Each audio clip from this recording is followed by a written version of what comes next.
सिमरन की छोटी बहन विभा माँ के होते हुए भी सिमरन के ही पीछे लगी रहती थी। सिमरन, आ गई हो तो इसे खाना खिला दो। बोल रही है तुम जब तक नहीं खाओगी ये भी नहीं खाएगी। क्या है विभा, तुम खा लिया करो ना, मुझे ऑफिस से आने में देर हो जाती है। और कोई छोटी बच्ची तो हो नहीं तुम जो खाना भी नहीं खाती हो कि दीदी आएगी तो ही खाऊंगी। हाँ, छोटी बच्ची ही समझ लो। और एक बात, जब आपको पता है कि मैं आपके बिना नहीं खाती हूँ तो रोज रोज क्यों बोलती हो? अरे क्या है ये, दोनों बहनें कम माँ बेटी ज्यादा लगती हो। अरे दीदी की शादी हो जाएगी तब क्या करेगी बोल? जब होगी तब की तब देखेंगे। मैं तो दीदी के साथ ही रहूंगी हमेशा। दोनों की शादी ऐसे घर में कर देंगे जहाँ दो भाई हो। खैर, मामला आया गया हो जाता है। एक दिन सिमरन के पापा जब घर आते हैं। तुम लोगों के लिए अच्छी खबर है। वर्मा जी है ना मेरे दोस्त, उन्होंने सिमरन बेटी के लिए रिश्ता बताया है। बहुत अच्छा लड़का है, सिमरन को भी पसंद कर लिया है और कल वो लोग आ रहे हैं सिमरन को देखने अपने घर। सिद्धांत अपने माता पिता के साथ सिमरन को देखने आता है। उसे सिमरन अच्छी लगती है और शादी तय हो जाती है। सिद्धांत की माँ कहती है, अब तो हम लोग ले जाएंगे जल्द ही अपनी सिमरन को यहाँ से। अरे हाँ, क्यों नहीं, आपकी ही है अब तो हमारी बेटी। दूर खड़ी विभा सब सुन रही होती है। अब तो दीदी की शादी हो जाएगी, फिर तो वो चली जाएंगी। दीदी के बिना मैं कैसे रहूंगी? कुछ न कुछ तो करना ही होगा जिससे दीदी की शादी ही ना हो। सभी के जाने के बाद क्या शादी के बाद दीदी हम लोगों के साथ नहीं रहेंगी? अरे नहीं तो फिर क्यों रहेगी, शादी हो जाएगी तो अपने घर चली जाएगी ना। तो मैं भी जाऊंगी उनके साथ, मेरा भी सामान पैक कर देना। अरे कैसे बात कर रही हो विभा, दीदी के ससुराल छोटी बहन नहीं जाती। हाँ, कभी कभी जाकर मिलाना और रोज फोन पर भी बात कर लेना, ठीक है? नहीं पापा, आप तो जानते हैं मैं दीदी के बिना खाना भी नहीं खाती, ना ही मुझे उनके बिना नींद आती है। सिमरन बहन की बात सुनकर इमोशनल हो जाती है। अगले दिन से विभा खाना खाना छोड़ देती है। लोगों के लाख समझाने के बाद भी विभा ना खाती है ना ही सोती है। अंत में हार मानकर सिमरन सिद्धांत से मिलती है। सिद्धांत, मेरे मम्मी पापा ने बचपन से ही विभा और मुझे साथ रखा। वो मुझसे बहुत जुड़ी है। मुझे उसकी टेंशन रहेगी शादी के बाद, क्योंकि वो मेरे बिना नहीं रह सकती है। अरे ये तो छोटी सी बात है, वो हम लोगों के साथ हमारे घर में रह सकती है। जब उसकी अकल आ जाएगी या वो समझ जाएगी कि तुम्हारा घर वो नहीं बल्कि ये है, तो हम उसे घर छोड़ आएंगे, ठीक है? सिमरन खुश हो जाती है क्योंकि वो यही चाहती थी।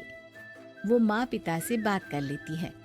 अरे कैसी बात कर रही हो सिमरन, भला बेटी के ससुराल में हम छोटी बहन को कैसे भेज दे? जमाना क्या कहेगा? अरे तू पागल हो गया है, मना कर दे। इस शादी में इन लोगों का तो ये चलता ही रहेगा। कभी बहन यहाँ आ रही है, कभी वो बहन के पास जा रही है।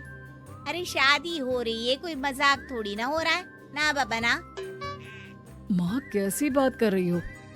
सिमरन से मैं जुड़ाव महसूस कर रहा हूँ और इतनी सी बात के लिए इतनी अच्छी लड़की को कैसे छोड़ सकता हूँ? सिद्धांत की भी जिद होती है कि वो सिर्फ सिमरन से ही शादी करेगा, और होता भी वैसा ही है। सिद्धांत और सिमरन की शादी हो जाती है और दहेज में आ जाती है विभा। शादी के बाद बुआ सास कहती है, अरे माँ ना, साली आधी घर वाली होती है, लेकिन ये क्या, तुम तो उसे घर ही ले आए।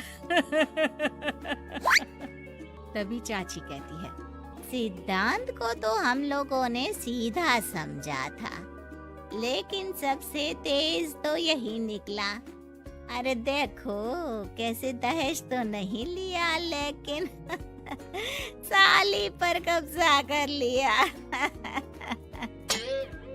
सिद्धांत ने इस और तो सोचा ही नहीं था लोग उन लोगों के बारे में ऐसी भी बात करेंगे।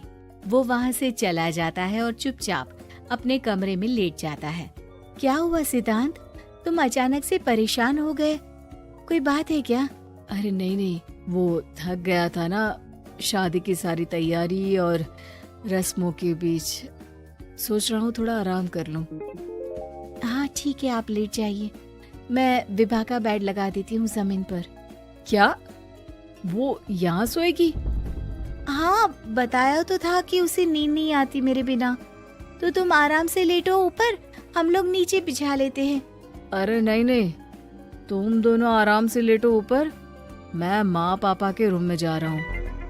सिद्धांत वहाँ से दूसरे कमरे में चला जाता है, जहाँ सिद्धांत के पिता उसे कहते हैं, क्या बात है बेटा, तू उस कमरे में क्यों नहीं सो रहा? बहू से लड़ाई हो गई है क्या शादी के पहले दिन ही? अब नहीं पापा, वो दोनों बहनों को बात करनी थी और मुझे नींद आ रही है, तो मैं यहाँ सोने चला आया। अगले दिन सिद्धांत तैयार होकर ऑफिस जाता है। ऑफिस में लंच के वक्त दोस्त कहता है, क्या बात है सिद्धांत, इतना सारा खाना एक ही दिन में?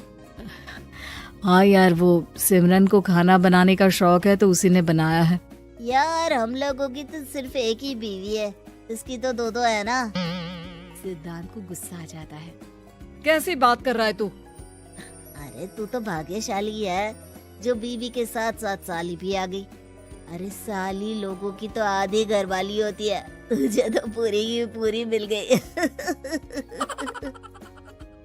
सिद्धांत का पारा अब 7वें आसमान में पहुंच जाता है। वो खड़ा होकर उस लड़के से लड़ने लगता है। हाँ, मेरी शादी में मेरी बीवी के साथ मेरी साली भी आई है, ये सच है, लेकिन सिर्फ कुछ समय के लिए, क्योंकि उसने सिमरन को बचपन से ही माँ की तरह देखा और यूं अचानक वो सिमरन से अलग नहीं रह सकती थी। इसलिए सोचो, अगर मेरी बीवी उसके लिए माँ का स्थान रखती है तो मेरा दर्जा क्या हुआ? तभी वहाँ बॉस आ जाता है। माफ करना सिद्धांत, यहाँ इस मेंटल लेवल के लोग हैं, जरूरी नहीं साली सिर्फ आधी घरवाली ही हो, कभी वो छोटी बहन तो कभी बेटी भी होती है। वेल डन सिद्धांत। सिद्धांत को अब ऑफिस में कोई कुछ नहीं कहता, लेकिन आस पड़ोस का वो तो वही हाल रहता है। सिद्धांत ऑफिस से घर की ओर आ रहा होता है कि रास्ते में उसे अपनी कॉलोनी का दोस्त मिल जाता है। क्या बात है, चेहरे की चमक बता रही है, शादी से बड़ा खुश है तू, क्यों? हाँ यार, अच्छी लड़की और अच्छा परिवार मिलना कहाँ होता है जल्दी आजकल। यार हमें भी दिला देना ऐसा परिवार जहाँ एक के साथ एक फ्री की स्कीम चल रही हो। सिद्धांत को फिर गुस्सा आ जाता है। वो दोस्त को मारने के लिए हाथ उठाता ही है कि वहाँ विभा आ जाती है। अरे जीजू, रहने दीजिए ना, ये लोग नहीं समझेंगे कि इंसानियत क्या होती है। सच है कि दीदी से कैसे दूर रहना ये मुझे पता नहीं था। आपने मुझे दीदी के पास रहने का मौका देकर ये समझने का मौका दिया कि लड़की का असली घर उसका ससुराल होता है। मैं समझ चुकी हूँ, मैं जा रही हूँ जीजू, लेकिन मैं खुश हूँ कि आपने मुझे अपनी छोटी बहन समझा। सभी उन लोगों को देखकर ताली बजाने लगते हैं। विभा अपने घर चली जाती है और सिद्धांत खुशी खुशी सिमरन के साथ रहने लगता है।